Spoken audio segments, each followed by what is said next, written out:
The Selfish Path to Romance. Download Chapter 1 for free at drkenner.com and at amazon.com. And right now we're going to turn to the phones and welcome Mickey. Mickey, your husband's depressed? Oh, my boyfriend. I've been with him for about I've been with him for about a year and a half. Yeah. He's got a real severe case of depression, and I was just wondering where I would go to start looking for help. I don't know where to start. Okay. Well, I'm going to ask you a few questions first. How old is he? 28. He's 28 years old. What does he do for a living? Drives a tow truck. A tow truck. Mm-hmm. And on a scale of 0 to 10, I know you can't answer for him, but just guessing, 10 being the best, how do you think he feels about driving a tow truck for a living? A 10. He's a 10. He loves it? Yeah. Oh, he loves his job. Okay, then what if... When someone tells me a person is depressed, the first thing I would check is the medical. Has he had his thyroid checked?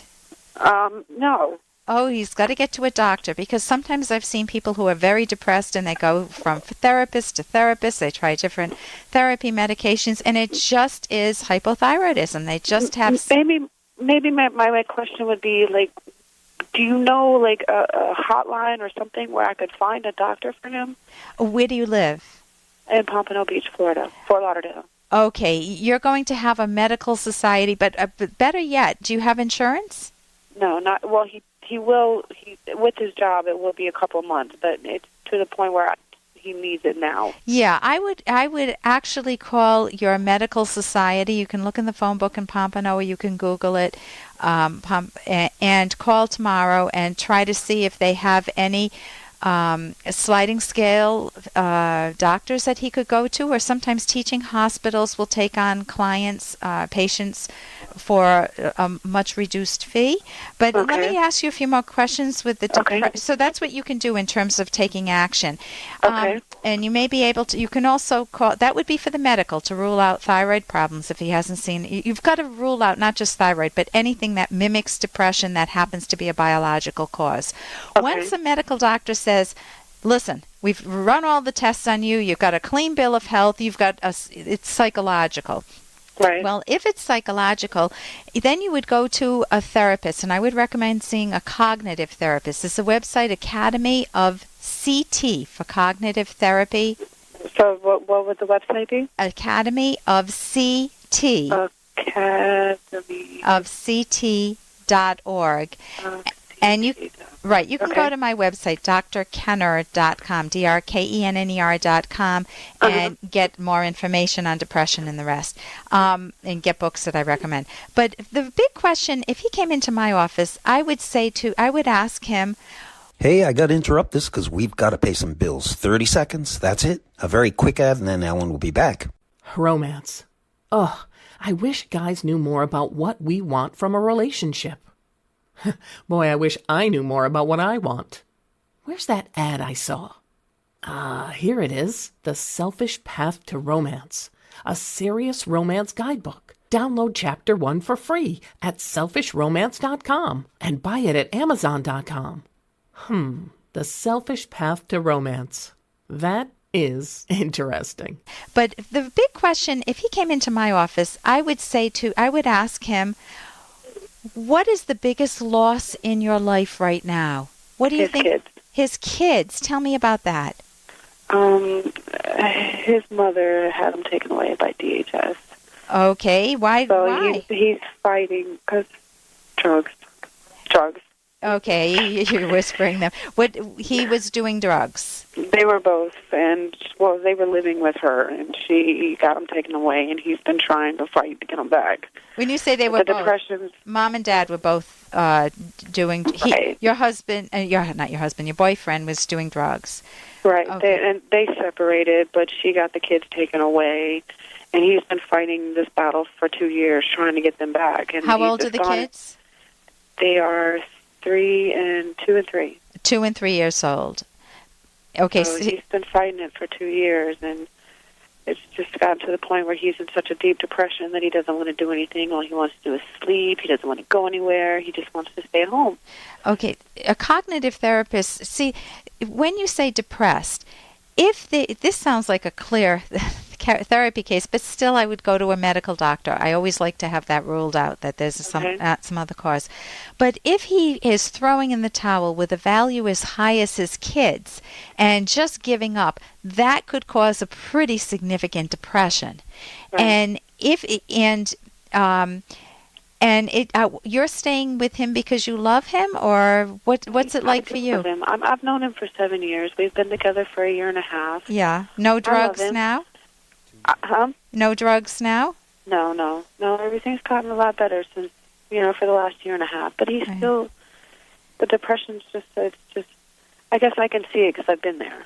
Because, I don't know, I've been in a situation, not with the kids dealing, but I've been where he is, and I don't know how to help him because when he wakes up in the morning, he doesn't want to be alive. He's suicidal.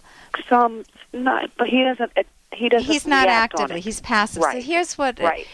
There's a book on my website, Choosing to Live, which both of you can read.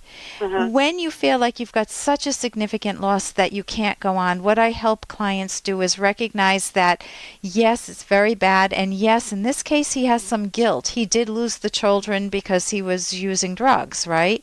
Right. Well, and who's got it? was the main reason, but because she had custody of him, and they came and took him from her. They took. So who has the children right now? The state. The state has the children, and he feels really guilty about that. Well, what it is they tell him that they need this class and they need this, but they got him on a waiting list for this, and then when he goes back, but he can read. There are parenting books on my website that he can read, and though if he brings that information back, if he applies it, if he's real eager to earn those kids back, he needs to see a clear path to doing so. He should get the cognitive therapy too. But there are. Let me give you I mentioned a few different resources. Choosing to Live, I think, if he's suicidal. Also, Mind Over Mood. Go to my website. We don't have time to write everything down, but go to my website and you'll see some very good books. My website's drkenner.com. I actually have it up on the computer. Oh, right, wonderful. And here's a little more from Dr. Kenner. And right before the break, we were talking with Penny, who had a 7-year-old child, and I talked about the skill of reframing.